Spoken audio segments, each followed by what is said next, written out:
Ok, yo quería hacer esta reunión con un tema muy cortito, pero que lo encuentro útil para los otorrinos en general, no tanto para los otólogos, que esto me imagino que lo tienen claro. Pero este fue un paciente de 34 años, kinesiólogo, que me consultó el 6 de agosto por una hipoacusia en el oído derecho. Había tenido un traumatismo que él mismo minimizó, que dijo que no había sido tremendamente importante, pero que después de eso él había notado una baja en la audición de su oído derecho. El examen otorrino era normal, no se veía ninguna alteración en la membrana timpánica, ni tampoco al movimiento valsalva, no había ninguna alteración de los huesecillos ni nada. Se le hizo un audio que voy a... que es esa es la original, que me la había traído. Esto había sido unos días antes de venir a verme. Tenía esa pérdida sensorio-neural, que si uno toma el 500.000 y 2.000 no era mucho, pero si agregaba el 4.000 era una pérdida importante. Le había hecho a alguien que lo había visto antes una resonancia que yo no vi, pero que estaba informada como normal. A raíz de una sospecha de algo que pudiera haber pasado, le pedí una tomografía axial computada de oído en nuestro hospital con cortes finos, y es esa. Los cortes que pedí fueron, estos cortes son de 0,66, pero que con la reconstrucción son cortes de 0,33, o sea, hay 3 cortes por cada milímetro, ¿ya? Y no sé si se ve el cursor ahí. Aquí tenemos una dilatación del opérculo de la entrada del acueducto vestibular. Para los demás, ahí está el nervio facial, ahí está el vestíbulo, ahí está la cóclea, y después les voy a decir, no se definía muy bien la cóclea, también tiene una importancia eso, y les voy a compartir el otro oído ahora. Este era el oído que había tenido el problema. El otro oído, estos son cortes, como le digo, de 0,33. Aquí se ve algo la dilatación del acueducto del lado izquierdo. Ahí se ve un poco mejor, ¿ya? Ahí se ve un poquito mejor. Y aquí se ve el opérculo dilatado también. Piensen que en estos 4 cortes hay un poquito más de 1 milímetro nomás. La mayoría de los cortes de los tomógrafos, esto lo hubiera pasado absolutamente sin verlo. Y finalmente, este es el último corte que me interesa mostrarles, donde se ve el opérculo bastante grande. No tiene ningún problema de este oído, ¿ya? Y tampoco se ve muy definido la cóclea en este oído. Bueno, este es un síndrome de acueducto vestibular dilatado. ¿Sí? ¿Alguien me está hablando? Ya. Bueno, es la anomalía congénita más común encontrada en pediatría si uno lo busca con imágenes, ¿ya? Que tenga lesiones sensorio-neurales. Esto es tremendamente importante porque si ustedes ven una anomalía, o sea, una alteración sensorio-neural en un niño, esta es la anomalía congénita que van a ver con bastante más frecuencia y que no es buscada. Según el National Institute of Deafness and Other Communication Disorders, que pertenece a la NIH, que es como el Ministerio de Salud americano, tiene ciertas, si ustedes entran en la página, tiene ciertas frases que son bastante clave. Ha sido considerada una de las anomalías más frecuentes asociada a la pérdida auditiva neurosensorial en la infancia.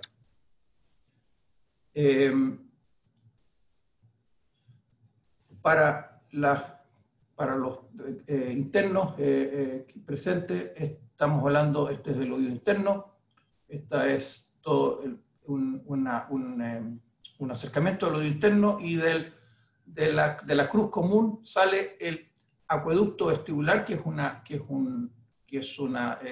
comunicación de hueso, y que dentro del acueducto vestibular está el saco endolinfático, que va a comunicarse con la fosa posterior, ¿ya? para que nos ubiquemos. Se dice que un 5 o un 15% de los niños con pérdidas sensoriales podría deberse a un síndrome de acueducto vestibular dilatado, cosa que yo creo que para la gran mayoría de los otorrinos generales, no me estoy hablando de los otólogos, esto es algo que yo creo que no es bien sabido. Algunos de estos cuadros son asociados a síndromes, que ya les voy a mostrar. Esto probablemente Cristóbal nos podrá iluminar un poco más, porque para mí estos son números y letras, pero no tengo un acabado conocimiento de todas estas mutaciones. La causa más común de esto son las mutaciones del gen llamado SLC26A4-PDS. La presentación, que esto es lo que me es importante, es bilateral en el 90% de los casos, como ustedes ven ahí en el paciente adulto que les mostré. Tiene un leve predominio de las mujeres sobre los hombres y en un 75 a 100% está asociado a displasia coclear en el ápice de la cóclea, ¿ya? Y también tiene un 50% de asociación con deformidades del vestíbulo y de los canales semicirculares. Ahora, no tienen síntomas vestibulares y yo creo que la explicación es que como esto es congénito, compensaron a lo largo de su infancia. Ahora, muy importante, el grado de dilatación no tiene relación con la pérdida auditiva. Hay dilataciones que no son tan grandes y tienen pérdidas que son mucho más importantes. Y esto yo creo que lo que uno ve es la dilatación, pero uno no ve las particiones de la cóclea. Yo creo que eso debe ser más importante que la dilatación. Y la pérdida puede ser desencadenada por traumatismos, incluso traumatismos menores, que es el caso de este paciente. También hay publicaciones, hay una publicación de un caso que es de unilaterales, son raros, pero hay también causas, se presentan en forma unilateral. En la embriología hay una anomalía en la 7ª semana de gestación, en el momento en que se forma la cóclea, pero hay algunos otros autores, como Pyle, que en el 2000 postuló que esto sería una no detención del crecimiento de toda esta zona, o sea que seguiría creciendo más allá de lo que debiera. Son teorías embriológicas para que ustedes sepan.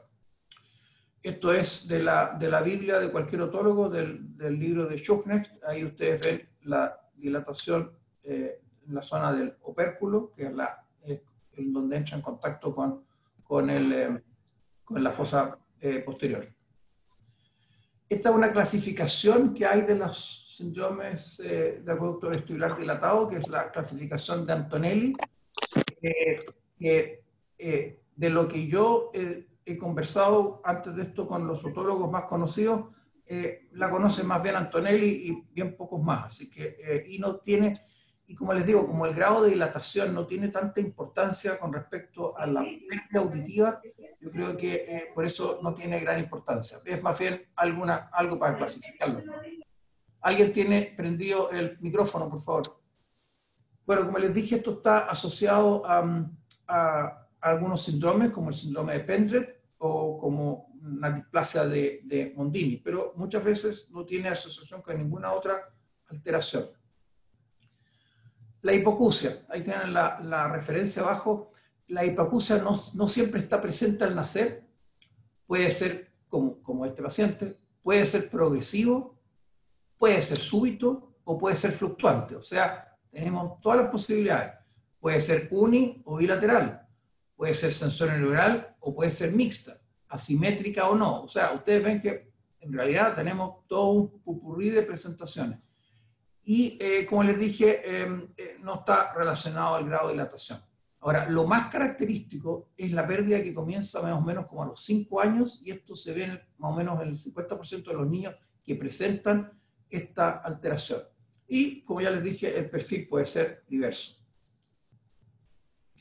La imagenología, se dice que la resonancia nuclear magnética puede ser mucho más sensible que la tomografía axial computada. Este paciente, yo no vi la resonancia, pero la resonancia decía que era normal, ¿ya?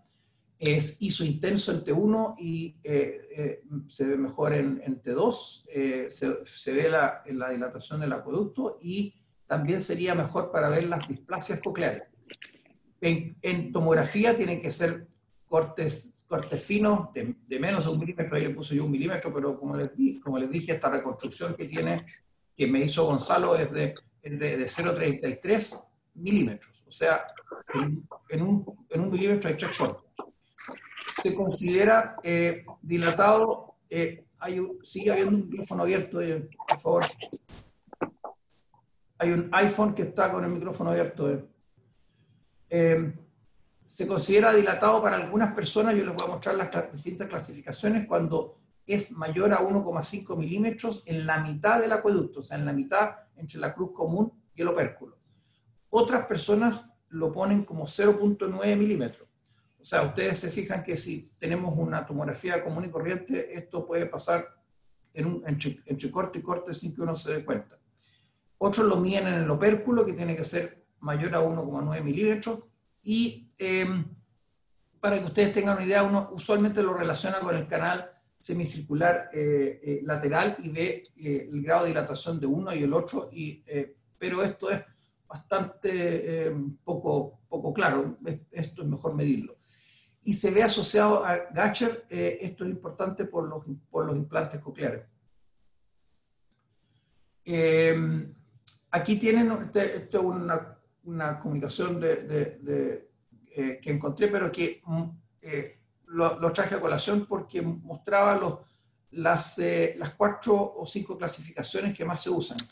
La que más se usa es la de Valvasori, que es la primera, en que mayor o igual a 1,5 milímetros en el punto medio del acueducto, pero la última es la que está predominando en las últimas publicaciones, que es de Boston, pero es un apellido, es del grupo de Cincinnati, que tiene que ser mayor a 1,9 milímetros en el opérculo y mayor a 0,9 milímetros en el punto medio del acueducto. Vuelta a mostrarles, esto es para que vean las tomografías que les voy a mostrar a continuación. Eso es más o menos un acueducto, como se vería un acueducto dilatado, en un dibujo, por supuesto, y ahí como la falta de partición del ápice de la cóclea. Ahora, estos son publicaciones, ustedes ven ahí bastante dilatado, o sea, y se ve la falta de partición de la cóclea. Aquí se ve en un corte coronal. También, imagínense, esta dilatación es difícil no verla, digamos. Y aquí está la comparación entre lo que ve la tomografía y lo que ve la resonancia, ¿ya? No les puedo traer la resonancia de este paciente porque no la tengo y aparentemente él no sabe qué hizo con ella. Pero si ustedes ven aquí, se ve bastante claro más o menos dónde está ubicado el saco, que es en esta zona de ahí.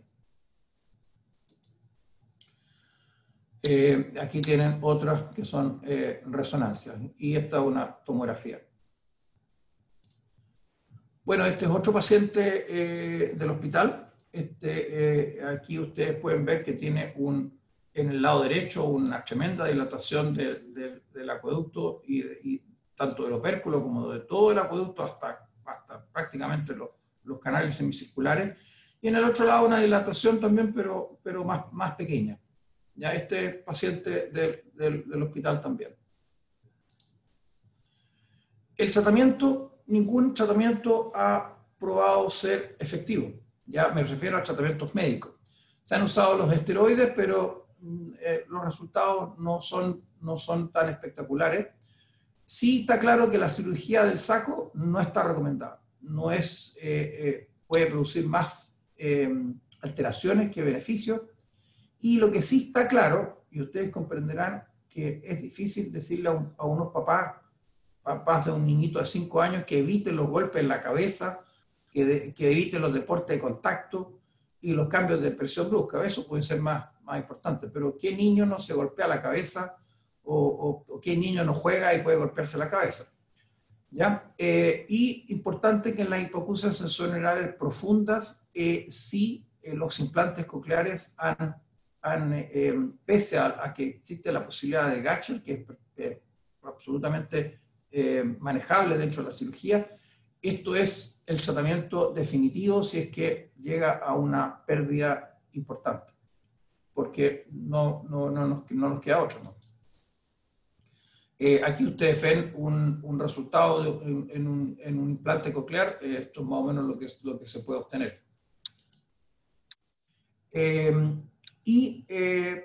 Como les dije, es como dice esta publicación, es, en conclusión, el síndrome de acueducto vestibular dilatado es una entidad relativamente frecuente que debe sospecharse en pacientes con hipoacusias neurosensoriales unilaterales o bilaterales, cuya resonancia demuestra el acueducto vestibular dilatado. Yo puse que también pueden usar una tomografía de 1,5 milímetros de anchura, dice, porque usa una clasificación.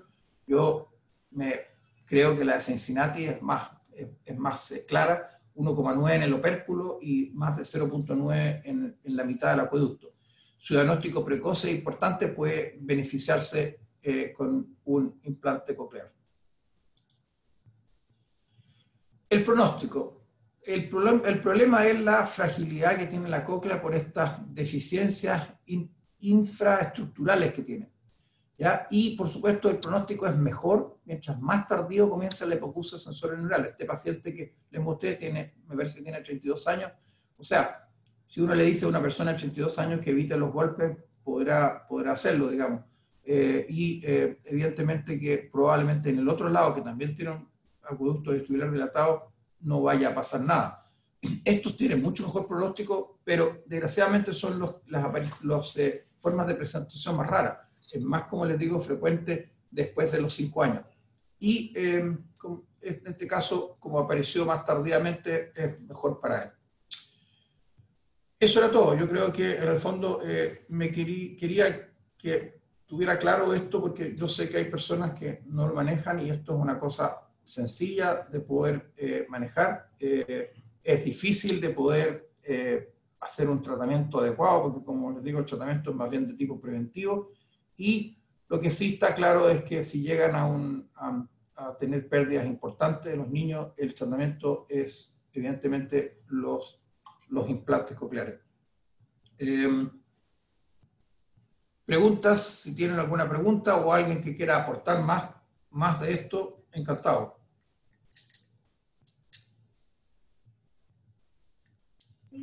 Buenos días, doctor Stott. Sí, Rodrigo. La pregunta, usted dijo que esto podría, en el implante coclear, básicamente haber un gusher y que eso es fácilmente manejable. ¿Se podría profundizar un poquito más en eso? O sea, básicamente, ¿cómo manejar ese gusher?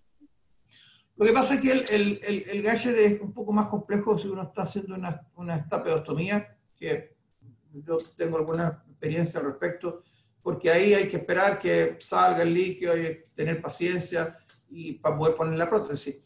Aquí usualmente, como uno maneja la ventana redonda antes de hacer todo el resto del trabajo, mientras tanto uno puede hacer que salga el líquido. En el fondo, Cataldiño, sale una cierta cantidad de líquido hasta un momento, no es que siga saliendo eternamente. Cuando ya la presión un poco cede, el poner el electrodo no es una cosa tan compleja. En implantes cocleares con gusher yo no tengo experiencia, pero por lo que me cuentan la gente que sí tiene experiencia, no es una cosa tan compleja. Sí tengo experiencia, como te digo, en la estapeostomía, que es un poco molesto, pero molesto en el sentido de que tenéis que estar esperando, ¿no? Para los que somos medio impacientes, tener que esperar ahí 15, 20 minutos que siga saliendo líquido hasta que pare la presión es un poquito incómodo. Pero en una cirugía que es más larga que eso y que uno puede estar haciendo otras cosas, no es tan importante. Gracias, doctor. La duda era porque básicamente lo que funcionaría como una fístula de alto débito y que de alguna maniobra como colocar algún injertito, algo para cerrar, lo que dificultaría básicamente la colocación del implante. Por eso la pregunta. No, lo que pasa es que, acuérdate que al poner el implante tú pones después un sello de la ventana redonda con fascia. Tú lo cierras y evidentemente, pero ya el hecho de poner el electrodo muchas veces con eso se estaría frenando un poco la salida de líquido. Pero uno sella la ventana redonda con un injerto de fascia, que siempre lo hace, digamos. Siempre se hace ex profeso. Gracias, doctor Stott. Juan Cristóbal, si estáis ahí, ¿algo sabes más de la parte sindrómica? Porque ahí me manifiesto ignorante al respecto. Sí, jefe. No, primero quería decir que estuvo súper buena la presentación, en realidad aprendí un montón. Y en relación a lo que preguntaba, el SCL es un Solute Carrier, eso es lo que se está abreviando, y eso es básicamente es un canal iónico. Y cómo estrictamente lo produce no lo tengo claro, pero sí, a propósito de eso mismo, puede producir alguna alteración en el metabolismo del yodo, en la tiroides. Entonces ahí es donde se produce el bocio.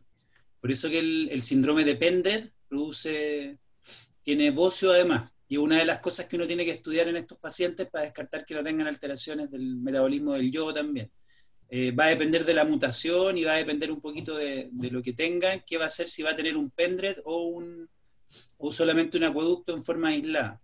Y sí, la herencia es recesiva en general. Entonces hay que tratar de estar atento porque si el paciente que uno le toca tiene el acueducto, lo más probable es que sus hijos sean portadores y bueno, es más que nada como para saberlo. O sea, hay una probabilidad que hayan otros afectados también en la familia. Ya, qué bueno, pues yo Jefe, no tenía idea de eso, así que ahí está la asociación con el bocio. No veía podía ser la asociación. jefe, ¿Sí, quién? Paul Bettiger. Da. ¿Sí, Paul? Hola, yo tuve una paciente hace poco con una de estas patologías que es un pendrive. La presenté en el comité de oído y la niña, en el fondo, haciéndole la historia de nuevo, después de que encontramos el acueducto dilatado, la niña había tenido un golpe, ¿no?, de mediana intensidad 48 horas antes de la sordera súbita. Y tiene un solo lado dilatado, por lo menos en las imágenes.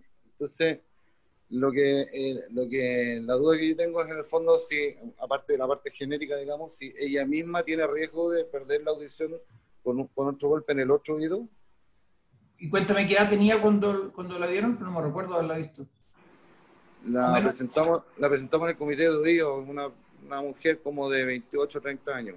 Bueno, tiene buen pronóstico, porque así como este cabro que yo vi, que como les puse, no era por ponerle que era kinesiólogo por inmiscuirme, sino que el gallo, después que yo leí esto, me trajo cualquier cantidad de información, porque como es kinesiólogo se interesó en el tema. Y es de mucho mejor pronóstico cuando se presenta en forma más tardía. Aparentemente, dentro de poco de lo que uno sabe de esto, ya estaría como medio compensado toda esta como deficiencia. Y lo que habría que evitar nomás es que tengan más golpes. Ahora, chuta, a uno que le gusta esquiar, por ejemplo, que le gusta, no sé, otras personas que podrán hacer otro tipo de deporte, evitar que uno se golpee la cabeza, hola, que es difícil. Pero bueno. Yo quería decir algo también. Paul Delano, dale, hay un micrófono abierto de alguien, no sé, medio molesto. Ya, dale, Paul. Bueno, muy, muy interesante la presentación. Yo creo que igual que Cristóbal también hubo cosas que yo no sabía. Pero yo quería motivar a algún residente, que ya que hemos tenido como varios casos, a que lo junten y hagan lo que corresponden, los permisos que correspondan para publicar estos casos. Porque yo recuerdo que en el comité de oído hemos tenido al menos unos 2 o 3 en el último año. Chuta, me debe estar afectando el Alzheimer, porque creo que me recuerdo de uno, pero de 2 o 3, chuta. El de Paul Bettiger, el de Cristóbal Más, bueno, y 3. Chuta, ya, ok. Por lo menos 3 en un año me parece una cantidad enorme. Yo tengo que decirles que en realidad el primer caso que tuve esto, yo no lo sospeché. Y yo siempre lo he contado, así que los que son más viejos en el servicio, mi hijastra, la hija de mi única mujer, digamos, un día empezó con una pérdida auditiva y chuta, yo le di corticoides, lo tomé como una sordera súbita, se recuperó, después tuvo 8 caídas, volví a darle corticoides, volvió a recuperarse y la tercera vez no se recuperó.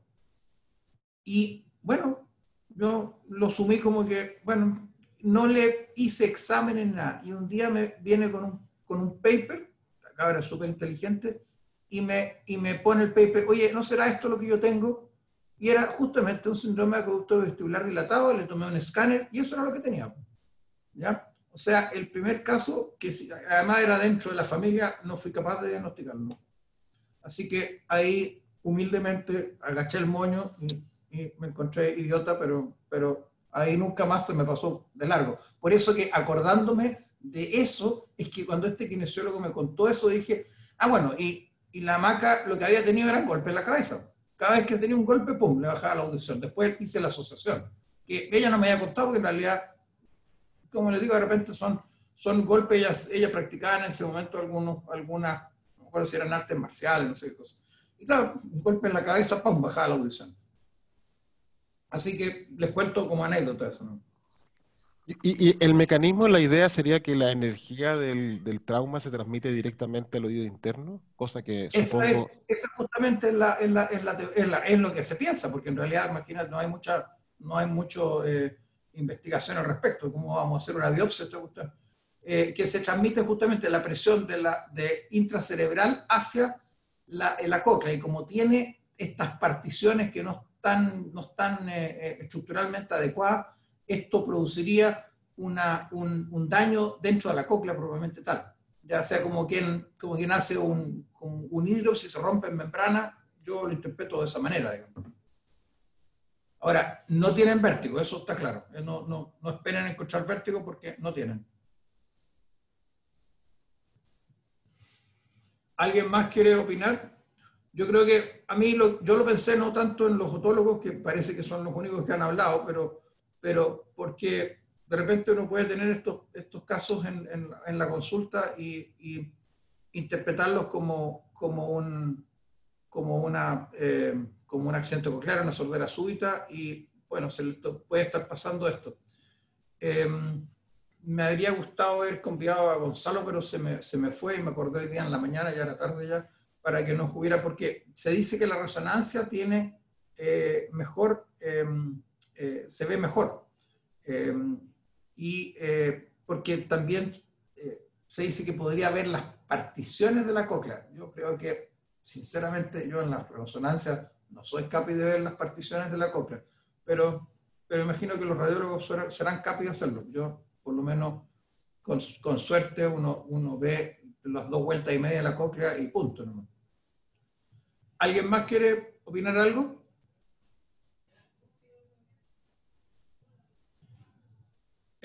Bueno, si nadie más quiere opinar algo, les agradezco y le voy a dejar la palabra a Rodolfo Nazar, porque el otro día hubo un consejo técnico. Desgraciadamente yo tenía cirugía, así que no pude, y le pedí a Rodolfo que estuviera en el consejo técnico, y creo que por lo menos las cosas que se hablaron ahí son cosas importantes, así que si está Rodolfo por ahí, para que...